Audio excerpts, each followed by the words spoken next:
Sebentar ya anak-anak, kita tunggu sampai jam 13.00 waktu Indonesia bagian Barat. Tunggu teman-teman yang lain ya. Baik, Bu.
Iya, Bu.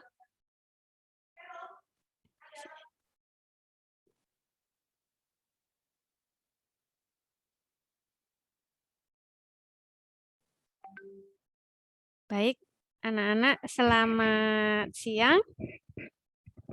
Ibu mulai ya kuliah sekarang ya. Iya, Endah. Iya, materi matkul mata kuliah teknopreneurship dengan topik pengembangan bisnis yang efektif. Dan ada bonus juga, Ibu sampaikan cara menyusun bisnis plan atau menyusun rencana bisnis. Ini penting sekali. Zaman sekarang ya, sekarang kuliah saja anak-anak juga membuka bisnis, banyak banget yang bisa kalian lakukan. Nah, sudah sering Ibu sampaikan ya, tim teachingnya ya, sudah. Kita masuk model yang cocok, ini sangat cocok adalah model model kanvas ya, kanvas, nyebutnya model kanvas. Ini termasuk rahasia dalam mengembangkan bisnis yang efektif. Model kanvas.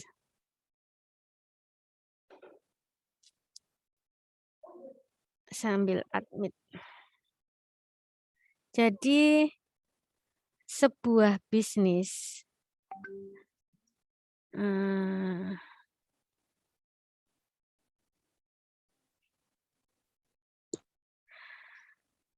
di balik perjalanan sebuah bisnis, pasti di situ akan ada seseorang atau dua orang sebagai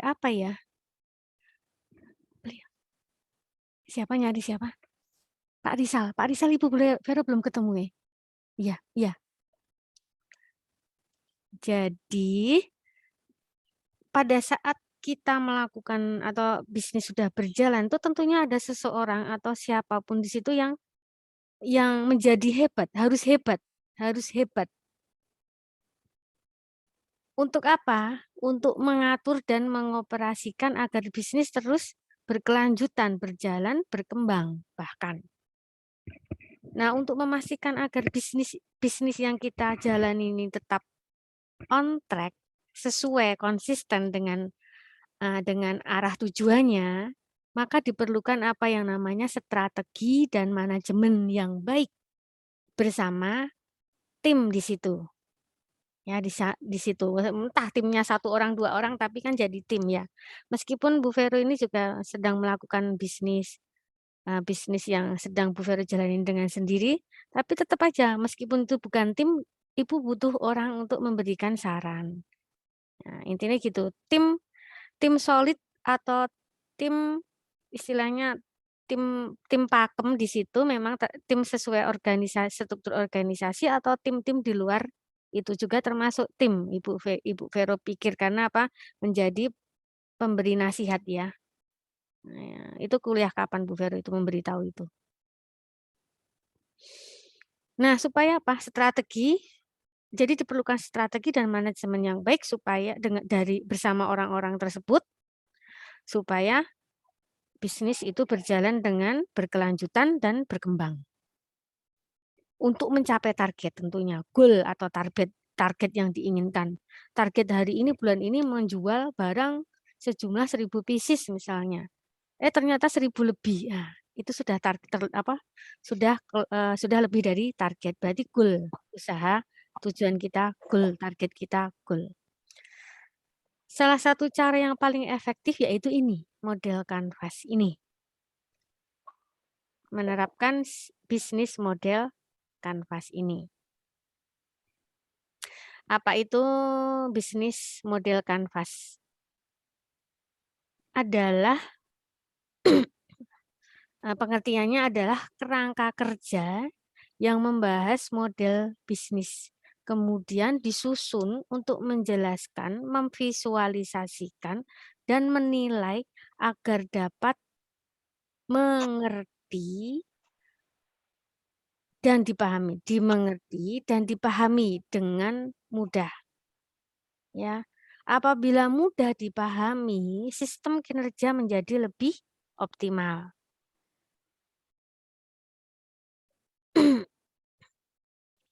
Nah,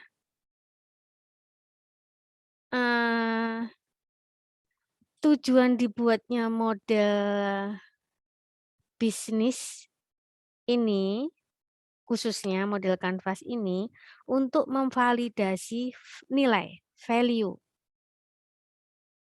Validasi value, terus apa ya, jaringan ya, relationship ya, terus sumber daya apa saja, manusia dan sumber daya bahan, dan kegiatan, aktivitasnya, biar terpantau di situ, ya.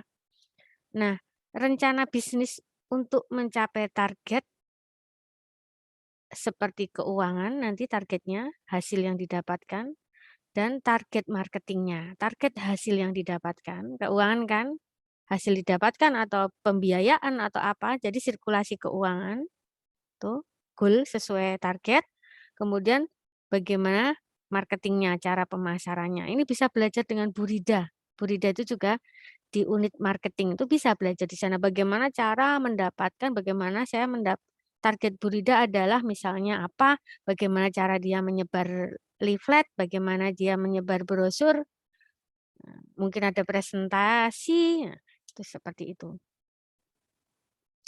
Nah, ada apa ya, fungsi ya, fungsi di bisnis yang model Canvas ini, ada fungsinya. Fungsinya apa?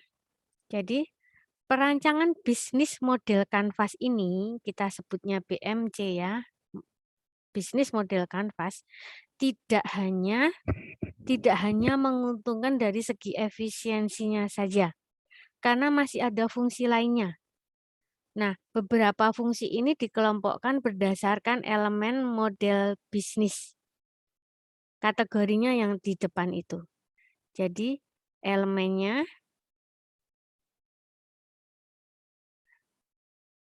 seperti yang disampaikan Bu Vero itu, ya.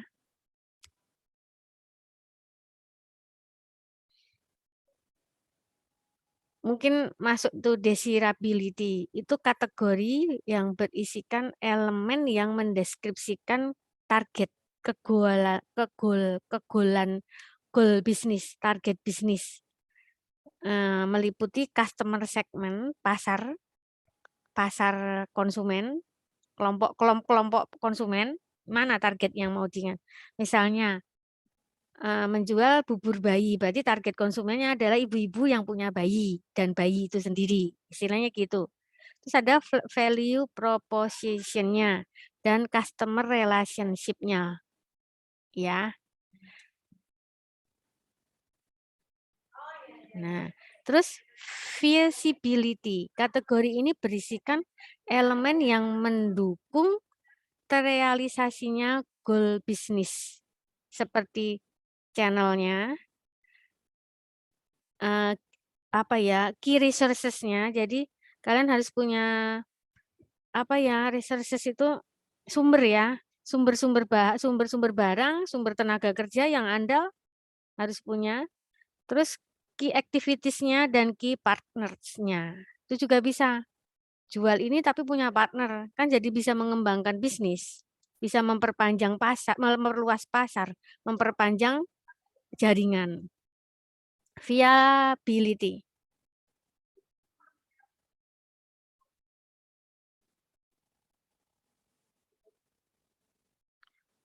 Viability, sebentar sambil admit ya. Ada 2 mahasiswa. Ya. Viability. Viability kategori berisikan elemen yang mendeskripsikan ketahanan bisnis, yaitu revenue streams dan cost structure. Data yang ada di sini juga menjadi penentu kelanggengan, kelangsungan, keberlanjutan dari bisnis.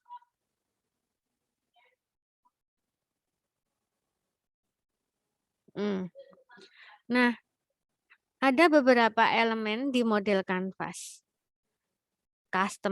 Yang ada di depan itu ya, customer segment dan lain-lainnya. Coba kita kupas yang customer segment. Yang customer segment. Intinya begini, di visual Ibu udahnya.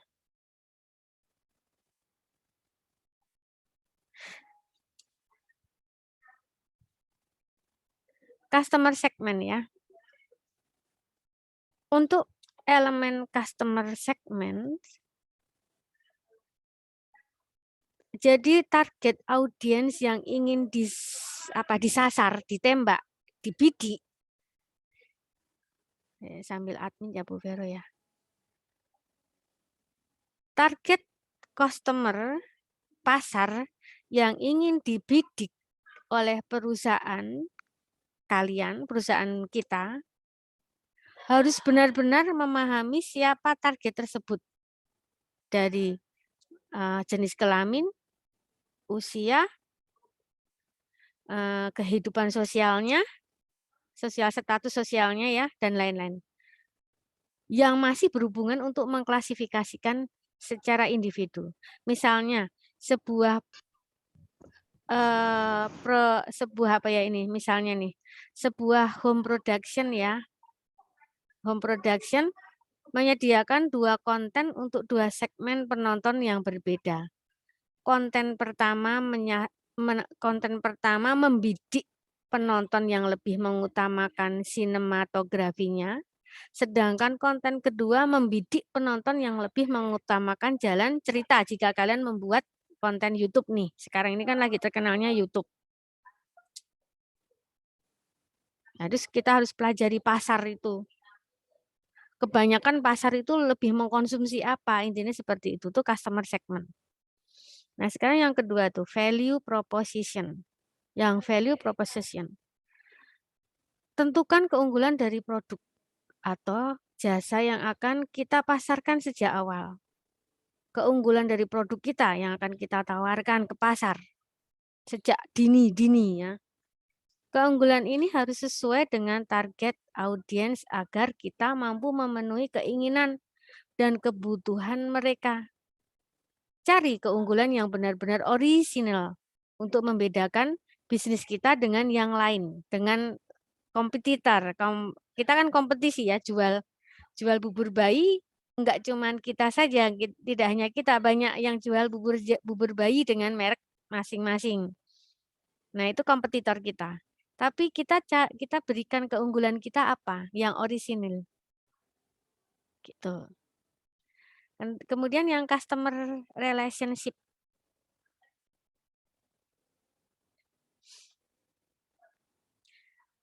Di mana di customer relationship menjadi strategi perusahaan untuk menjalin ikatan dengan pelanggan atau customer atau klien. Jadi sebagai pelaku bisnis kita ini mesti memutar otak tidak guna mencari cara agar pelanggan tidak mudah berpaling ke sana, tapi bagaimana si pelanggan itu bertahan dengan kita. Langganan istilahnya gitu.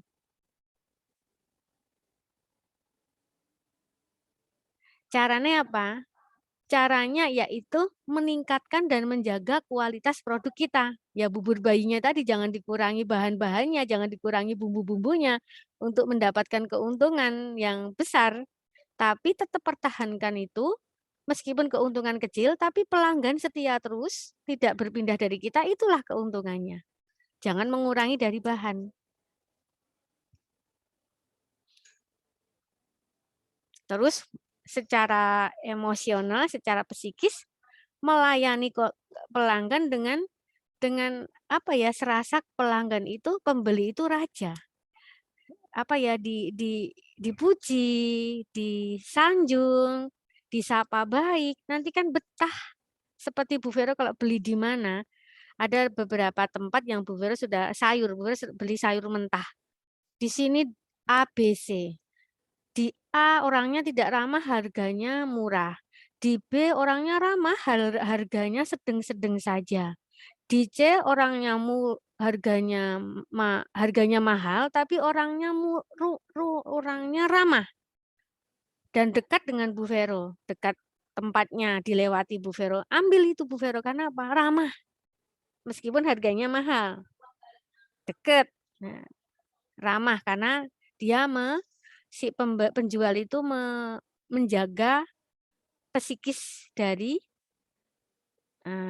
Bu Vero, pembeli. Yang berikutnya apa itu? Channels ya. Channels.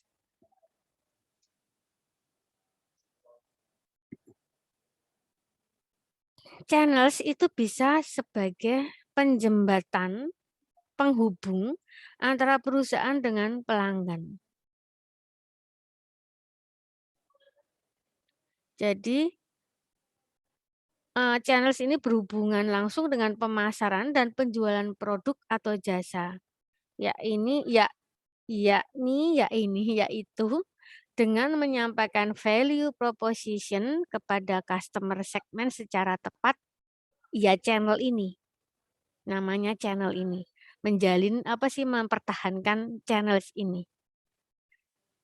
Kalau key resource,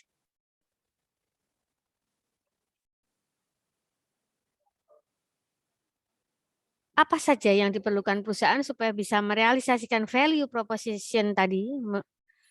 Bentuknya bisa berupa sumber daya manusia ya. Jadi sumber ya, resource itu sumber daya manusia, sumber daya bahan, mungkin perangkat lunak, perangkat operasional dan lain-lain. Jadi setiap kebutuhan bahan ini harus dipunyai dan memiliki alasan kenapa dimiliki. Dan benar-benar memiliki nilai demi mengembangkan bisnis. Jadi barang-barang ini memang menghasilkan nantinya. Tenaga manusia jelas menghasilkan.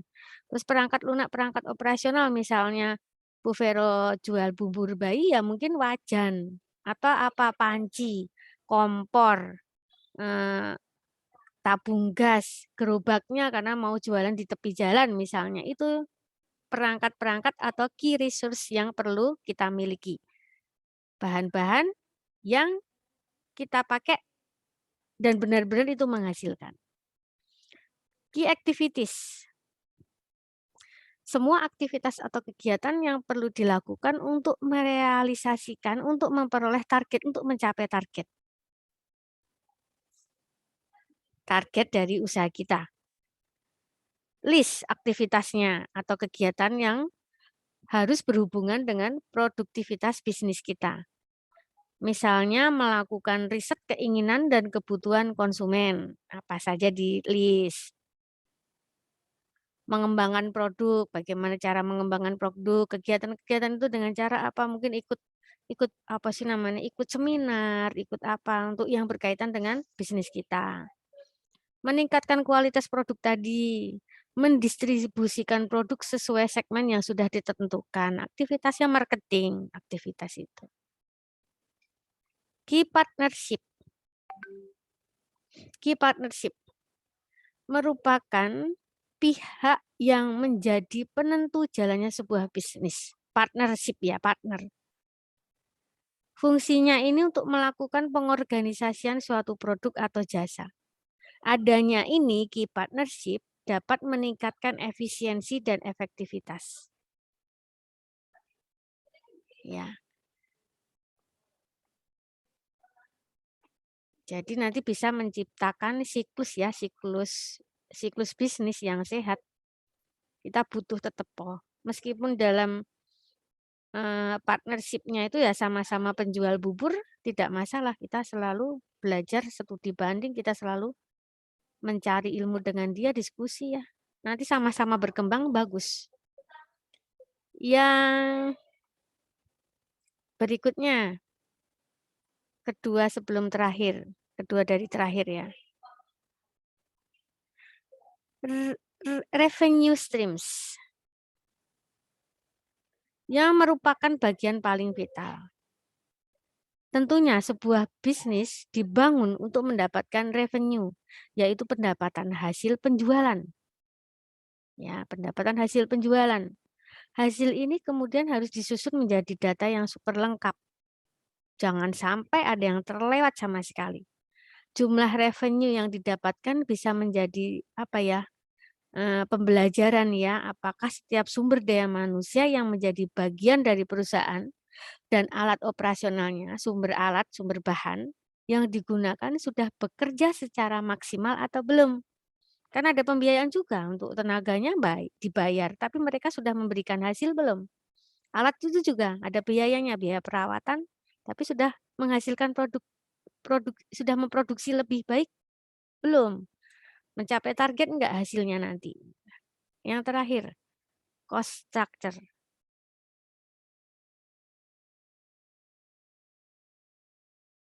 Yang terakhir ini tidak kalah penting dari sebelumnya, beberapa elemen sebelumnya. Tentu sebuah usaha itu akan dibutuhkan laporan keuangan yang kredibel guna mempermudah pengelolaan biaya supaya lebih efisiensi dan meminimalisasi risiko kerugian perusahaan. Kan pasti mau buka usaha itu jangan berpikir untung berapa ya, tidak hanya itu tapi untung dicari dan juga bagaimana tidak rugi. Intinya begitu. Tidak rugi perusahaan tersebut dan bagaimana berkelanjutan. Gitu. Kemudian ini ya, itu elemen-elemen yang sudah Bu Vero sampaikan, penting untuk memajukan bisnis kalian ya. Semoga ada yang berbisnis ya. Selanjutnya Ibu akan mengajarkan kalian penyusunan ya.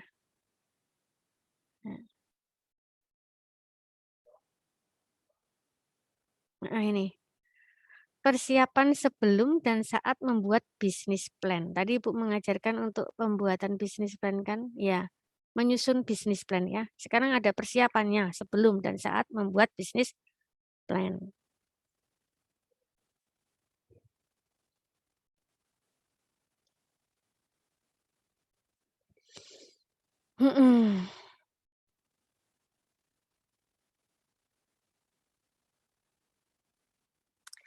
Sebelum dan saat menyusun sebuah bisnis plan, kita bisa mulai dengan langkah-langkah ini di depan itu. Mengenali dengan baik bidang bisnis kita. Dikenali dengan baik. Terus tentukan target pasar. Siapkan rencana bisnis. Nah, strategic features. Ya, kita coba yang kenali bidang bisnis ya.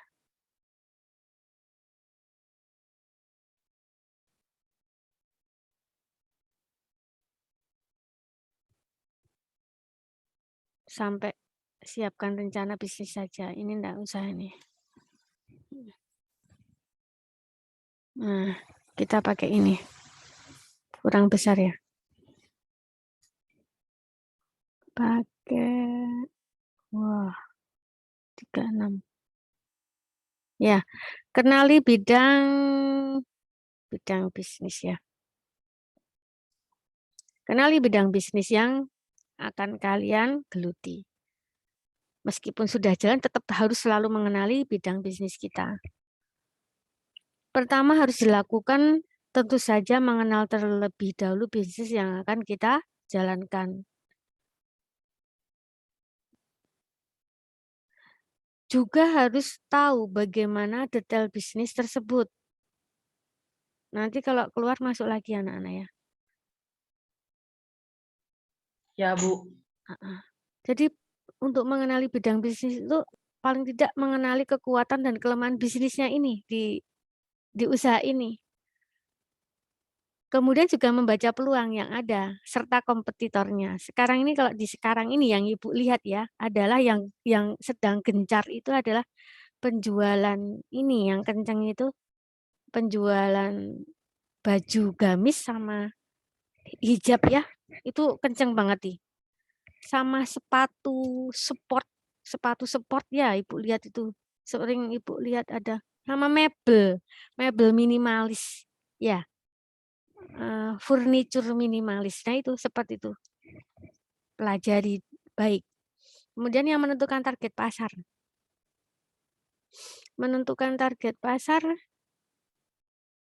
memahami target pasar. Tentukan dan pahami yang sesuai dengan bisnis kita. Nah, kalau memang menjual furnitur minimalis, ibu rasa targetnya adalah pasutri-pasutri muda, target itu.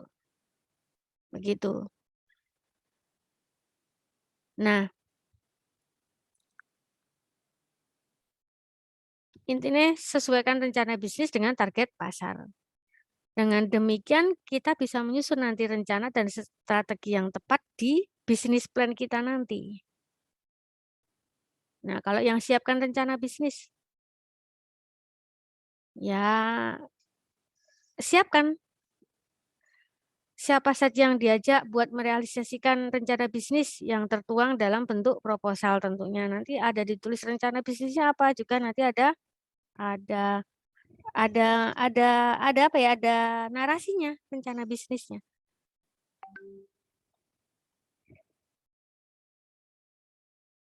Jadi intinya membuat bisnis plan itu tidak selalu harus dilakukan saat kita baru pengen mulai usaha, tidak. Pada saat berjalan pun tetap akan bisa dilakukan.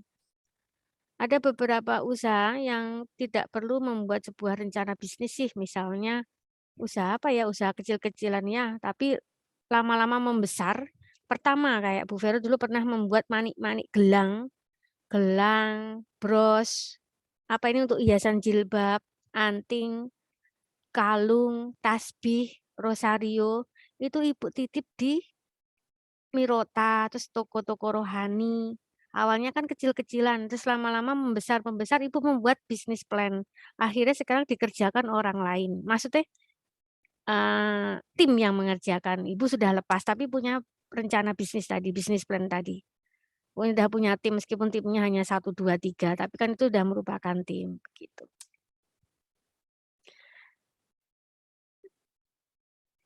Andai kita mempunyai modal sendiri, kita juga, karena modal sendiri jadi tidak membuat rencana bisnis. Biasanya begitu kalau kita ini. Sepertinya kayak orang-orang plus 62 ya.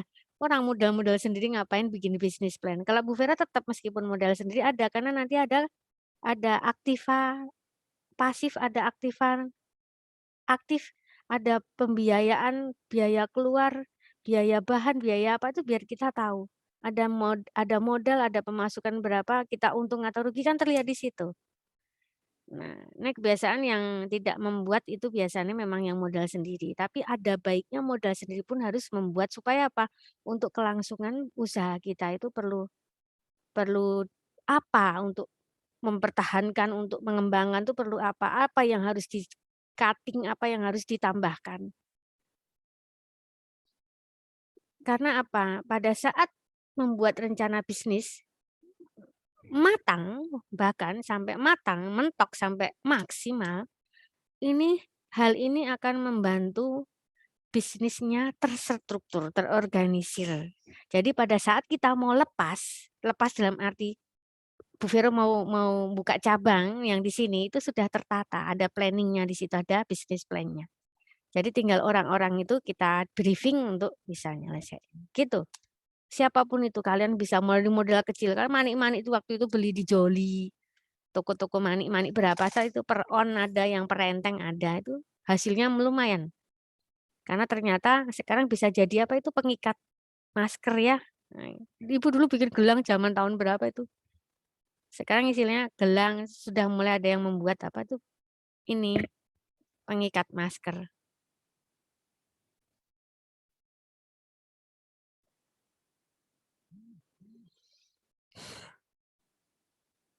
Nah, kerangka bisnis plan seperti yang tertuang di depan. Nah, ada kerangkanya. Jadi biasanya nanti di dalamnya ini kayak kalian menulis itu ya karya tulis ya. Karya tulis ilmu di mata kuliah Ibu metodologi penelitian. Kalau ini untuk bisnis ya. Itu nanti kalian akan memiliki lembar. Jadi kayak itu. Ibu sedang membuat di PT-nya suami Bu Vero yaitu namanya Komprof, Company Profile. Nanti kalau di bisnis plan ini ada tulisannya ini ringkasan eksekutifnya. Latar belakang perusahaan, analisis pasar dan pemasaran, analisis produk, analisis manajemen atau sumber daya manusianya, analisis keuangannya juga diberikan. Rencana pengembangan usahanya juga akan dispekulasikan. Risiko bisnisnya juga harus ada spekulasi risiko bisnis supaya kita bisa menyelesaikannya. Maksudnya kita siapkan untuk penyelesaiannya, problem solving-nya kita perlukan. Kita mengenai latar belakang perusahaan, coba ya.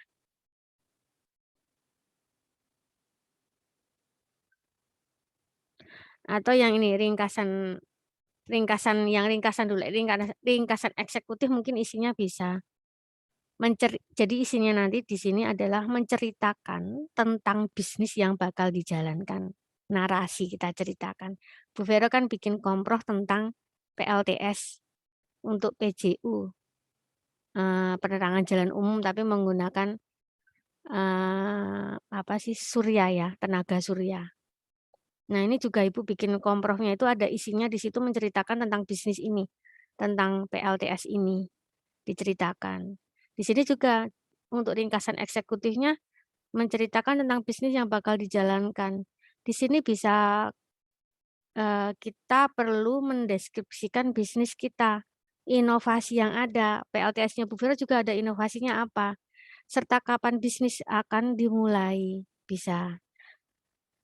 Namun juga namanya ringkasan ya, jadi nggak perlu berbelit-belit, nggak perlu panjang-panjang. Usahakan ya nggak lebih dari 2 halaman. Bu Vero kadang cuma setengah halaman, terus nanti ada gambarnya di bawah.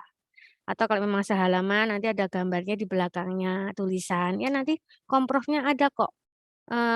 Format komprof itu bagus, format bisnis plan bagus-bagus banyak banget. Bisa gunakan ini apa PowerPoint ini juga bisa digunakan PowerPoint.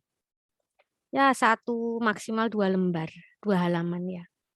Halaman ringkasan eksekutif ini menjadi daya tarik tentunya buat investor misalnya kalau butuh buat relationship apa partnership tadi. Jadi nggak perlu menceritakan lagi, sudah ada ceritanya di sini. Dibuat semenarik mungkin mengenai bisnis kita supaya apa? Menarik perhatian lawan. Latar belakang perusahaan. Latar belakang perusahaan. Menjabarkan beberapa poin mengenai perusahaan kita. Jabarkan mulai dari sejarahnya perusahaan ini, pihak yang terlibat, kondisi keuangan, rencana pengembangan usaha, produknya apa, terus jelaskan mengenai usahanya tadi. Seperti itu ya kayak company profile, benar. Poin-poin yang perlu dimasukkan di sini itu adalah seperti yang disampaikan Bu Ferry itu di depan tuh. Sejarah berdirinya perusahaan, pihak yang terlibat ya. Terus yang penjelasan tentang usaha yang dijalankan misalnya mencakup aspek perizinan usahanya. Jadi berbadan hukum, tulis di situ apa ya? Kalau berbadan hukum itu SIUP gitu ya. Kalau untuk usaha, tulis di situ kok Ibu lupa. Kemarin Ibu habis ngetikin punya Bapak. Aspek perizinan usahanya, siapa yang timnya di situ, jadi kayak struktur organisasinya, terus jenis usahanya. Enggak ada contohnya Bu Vero bawah. Berapa lembar ya? Sekitar 10 lembaran itu. Terus untuk yang penjelasan tentang produk misalnya, mencakup produk yang ditawarkan,